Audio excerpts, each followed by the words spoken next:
السلام علیکم۔ آپ کا وقت ضائع نہ کرتے ہوئے سیدھے عمل کی بات کریں گے، اور عمل یہ ہے کہ استغفار کو آپ کو ایک خاص تعداد کے ساتھ پڑھنا ہے، اور تعداد بھی بہت زیادہ نہیں ہے،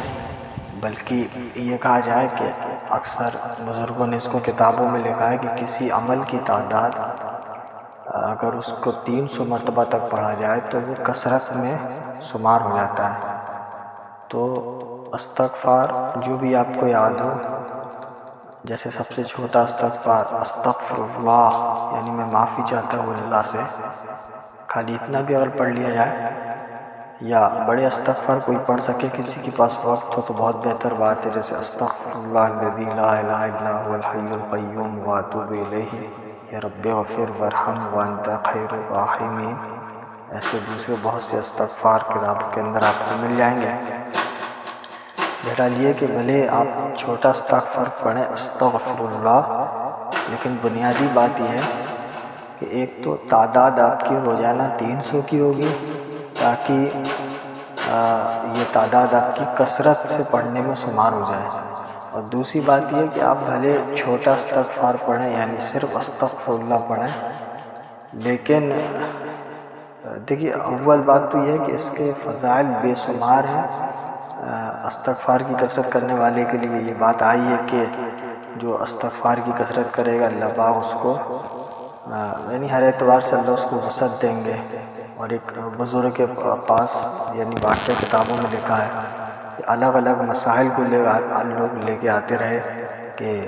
کسی نے کہا مال کی تنگی ہے، کسی نے کہا اولاد کی تنگی ہے، کسی نے کہا کہ بیماری ہے، اور بزرگ نے سب کو استغفار کرنے کے لیے بتایا۔ تو کسی مرید نے یہ پوچھا بعد میں، جب سب الگ الگ مسائل کو لے کے آئے اور آپ نے صرف استغفار بتایا، تو فرمایا کہ دیکھو یہ میں نے نہیں کہا، اللہ نے کہا ہے نا، کہ جو استغفار کی کثرت کرے گا اللہ پاک اس کو اس طریقے سے نوازیں گے نا۔ اور یہاں تک آیا ہے کہ جو استغفار کی کثرت کرے گا اللہ پاک اس کی غم سے بھی حفاظت کریں گے اور ہم سے بھی حفاظت کریں گے۔ غم وہ ہے کہ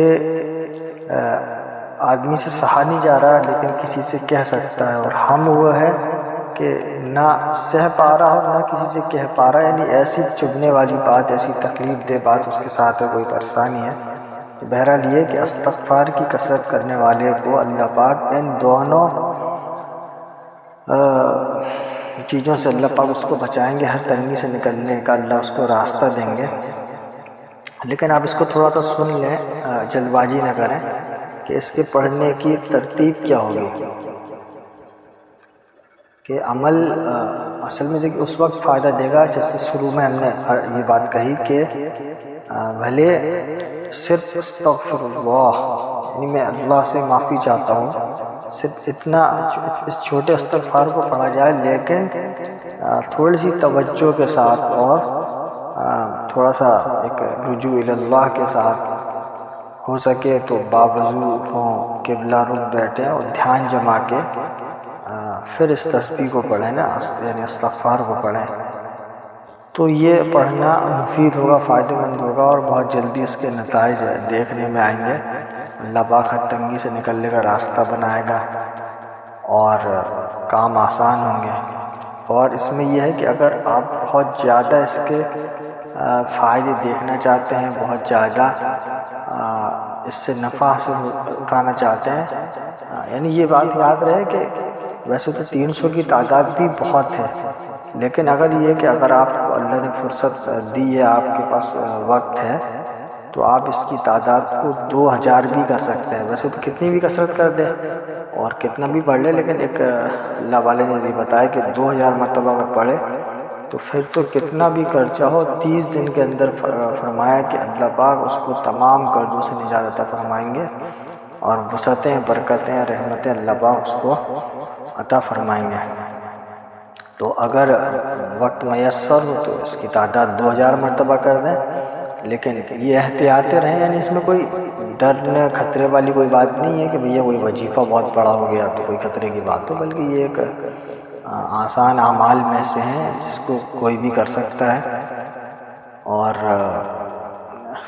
بس یہ ہے کہ بے توجہ ہی نہ ہو، کیونکہ یہ بات کہتے ہیں کہ آدمی اللہ کا ذکر کرے اور توجہ نہ ہو تو یہ پھر چیز نفع کی نہ ہوگی، اس لیے پھر تعداد بھلے کم ہو لیکن اس کو توجہ کے ساتھ کیا جائے، اور کیونکہ اللہ کا ذکر ہے اس لیے یہاں تک ہو سکے بدبودار چیز منہ میں نہ ہو اس وقت، یعنی تمباکو گٹکا وغیرہ اس طریقے کی چیزیں نہ کھائی جائیں، اور توجہ کے ساتھ اس ذکر کو کریں۔ اور ایک بات یہ ہے کہ وسعت اور برکت کو لے کے یہ اعمال جو بتائے جاتے ہیں، بہت سارے اعمال دیکھیے آپ کو مل جائیں گے، لیکن کچھ بنیادی باتیں ہیں جن کی وجہ سے عموماً لوگ اس میں مبتلا ہو جاتے ہیں تنگی کے اندر، کہ جیسے فجر کا جو وقت ہے اس وقت میں نہ سویا جائے، یعنی فجر کی نماز جماعت سے یا کم سے کم اگر اکیلے بھی پڑھے تو وقت سے پڑھیں، فجر کی نماز کے وقت کو قضا نہ کریں، بھلے اس فجر کے بعد آپ نیند پوری کرتے رہیں۔ یہ اصل اللہ کی طرف سے یہ کہا جاتا ہے کہ روزی تقسیم ہونے کا وقت ہے، اب جب روزی تقسیم ہو رہی ہے اس وقت ہم سوئے پڑے ہیں، اور پھر دوسرے وقتوں کے اندر کسی بھی عمل سے اب مانگنے میں لگے، تو ایک بہتر بات ہے کہ جس وقت روزی تقسیم ہو رہی اس وقت اپن جاگے ہوں اور اللہ کی عبادت کے اندر لگے ہوں، اور بہت بہتر ہے کہ اسی وقت اس تسبیح کو کر لیا جائے، ورنہ دوسرے وقت جب فرصت ہو تب کر لیں، اور لیکن یہ کہ فجر کی نماز کو ضائع نہ کریں، وقت سے پڑھیں، اس کا اہتمام ہو، اور پانچوں نمازوں کے اہتمام سے عمل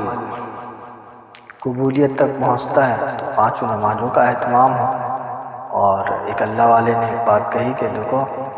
تم اعمال کرو یا یہ کہ عملیات کرو لیکن کم کرو بھلے سے، لیکن اہم بات یہ ہے کہ جہاں تک ہو سکے، جہاں تک ممکن ہو گناہوں سے بچو، کہ یہ اصل وجہ ہے اس کے معاملات کے بگڑنے کی۔ تو عملیات کا اصل نفع یا اعمال کا اصل نفع اس وقت ہوگا جب گناہوں سے بالکل ہی اب اگر بچا جائے تو بہت بہتر، ورنہ یہ نہیں کہ چلو ہم گناہوں میں مبتلا ہیں تو اعمال نہ کریں، بلکہ اعمال کا کرنا خود انسان کو گناہوں سے بچنے کی قوت پیدا کرتا ہے اس کے اندر، اس لیے اعمال کو تو کرنا ہی کرنا ہے، اور جہاں تک ممکن ہو، جہاں تک ہمارے بس میں ہو تو اس کی پوری کوشش کرنی ہے کہ گناہوں سے بچ کے